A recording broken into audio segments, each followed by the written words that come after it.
আমন্ত্রণ জানাচ্ছি প্রবাস কণ্ঠ রাতের বুলেটিনে, powered by NZ world travels. শুরুতে জানাবো আজকের প্রধান শিরোনামগুলো। বিদেশিদের জন্য অনলাইন বিশেষ পাস চালু করছে মালয়েশিয়া।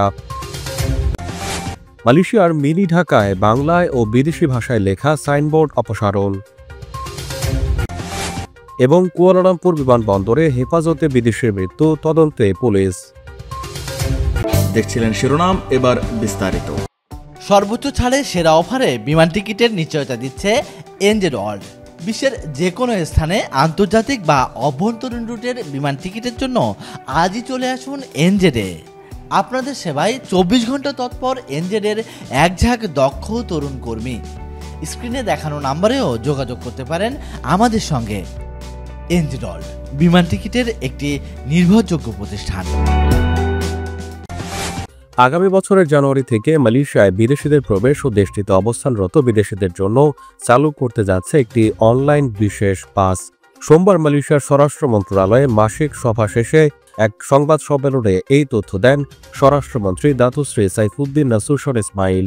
তিনি বলেন, ইমিগ্রেশন রেগুলেশন 1963 রেগুলেশন 14 ভিত্তিতে এই বিশেষ পাস জারি করা হয়েছে, যা ইমিগ্রেশন বিভাগের যানজট কমানোর পাশাপাশি সংস্থাটিকে ডিজিটালাইজড করার অন্যতম প্রচেষ্টার একটি উদ্যোগ।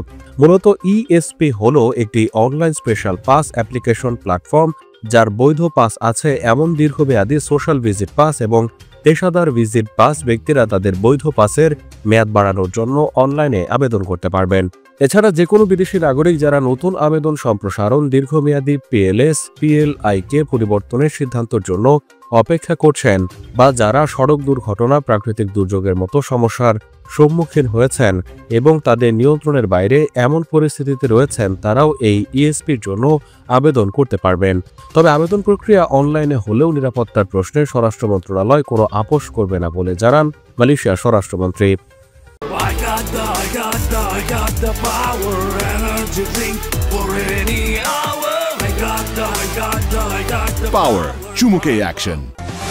দোকান এবং রেস্তোরাঁগুলোতে বিদেশি ভাষায় লেখা সাইনবোর্ড উচ্ছেদ অভিযান চালিয়েছে কুয়ালালামপুর সিটি হল বা ডিবিকেএল। গত বৃহস্পতিবার কুয়ালালামপুর সিটি হল সাইন এনফোর্সমেন্ট অ্যাকশনের বাস্তবায়ন করা হয়।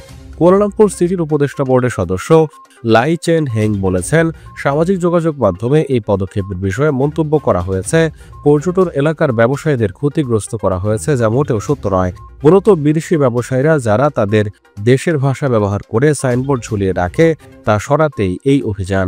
21 নভেম্বর ডিবিকেএল দ্বারা পরিচালিত সাইন অপারেশনটি মূলত চলে জালান সিলাং বা মিনি ঢাকা নামে পরিচিত এলাকাটিতে, যেখানে সাধারণত বাংলাদেশ অথবা বাংলা ভাষায় লেখা থাকে সাইনবোর্ডে।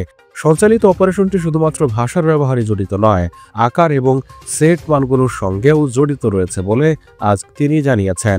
লাই বলেন, আরবি, কোরিয়ান এবং অন্যান্য ভাষার মতো সম্পূর্ণ বিদেশি ভাষা ব্যবহার করার কিছু ঘটনা পাওয়া গেছে এবং ব্যবস্থা নেওয়া হয়েছে। তিনি বলেন, ডিবিকেএল প্রায়শই রাজধানী জুড়ে এই ধরনের অভিযান চালায় এবং কার্যক্রম নির্দিষ্ট সম্প্রদায়ের ওপর কোনোভাবেই ফোকাস করা হয় না। জালান সিলাং ছাড়াও ডিবিকেএল জালান ইম্বিতেও অভিযান পরিচালনা করে, যার মধ্যে 5টি প্রাঙ্গণ জড়িত ছিল, যেগুলোকে আগেই নোটিশ দেওয়া হয়েছে। গত শনিবার কুয়ালালামপুর আন্তর্জাতিক বিমানবন্দর টার্মিনাল 1 থানা হেফাজতে থাকা অবস্থায় এক বিদেশির আকস্মিক মৃত্যুর কারণ তদন্ত করছে পুলিশ। সেলাঙ্গর পুলিশ প্রধান দাতুক হোসেন ওমর খান বলেছেন, 30 বছর বয়সী ওই ব্যক্তিকে গত শনিবার দুপুর 1:30টার দিকে গ্রেপ্তার করা হয়েছে, যখন সে কুয়ালালামপুর আন্তর্জাতিক বিমানবন্দর টার্মিনাল 1-এ হয়রানি এবং আক্রমণাত্মক আচরণ করেছে বলে প্রমাণিত হয়। এরপর কুয়ালালামপুর পুলিশ সদর দফতরের মেইন টার্মিনাল বিল্ডিং থানা থেকে পুলিশ একটি গ্রেপ্তারি পরোয়ানা জারি করে তাকে আটক করে। লোকটি আক্রমণাত্মক আচরণ করে এবং থানার জিনিসপত্র ক্ষতিগ্রস্ত করেছে বলে উল্লেখ করা হয়েছে। 2 পুলিশ সদস্য এবং একজন সহায়ক পুলিশ সদস্যকেও আহত করেছে। তিনি বলেন, যুক্তরাজ্য থেকে ফুকেট যাওয়ার পথে কুয়ালালামপুর বিমানবন্দরে ট্রানজিট নেওয়ার সময় দণ্ডবিধি 427 ধারা, দণ্ডবিধি 323 ধারা এবং একই আইনের 186 ধারার অধীনে গ্রেপ্তার করা হয়েছে তাকে। তিনি বলেন, মৃত্যু নিশ্চিত হওয়ার আগে ওই ব্যক্তিকে চিকিৎসকরা প্রাথমিক চিকিৎসা দিয়েছিল। গতকাল সিরডাঙ্গের সুলতান ইদ্রিস শাহ হাসপাতালে একটি ময়নাতদন্ত করা হয়েছে। মৃত্যুর কারণ শনাক্ত করা যায়নি, ল্যাবরেটরি তদন্তের ফলাফল প্রয়োজন রয়েছে বলে জানিয়েছে তিনি। মামলাটিকে আপাতত আকস্মিক মৃত্যু হিসেবে শ্রেণীবদ্ধ করা হয়েছে এবং বুকিত আমার ইন্টিগ্রিটি অ্যান্ড স্ট্যান্ডার্ড কমপ্লায়েন্স ডিপার্টমেন্টের criminal investigation and death in custody unit বিষয়টির তদন্ত করছে।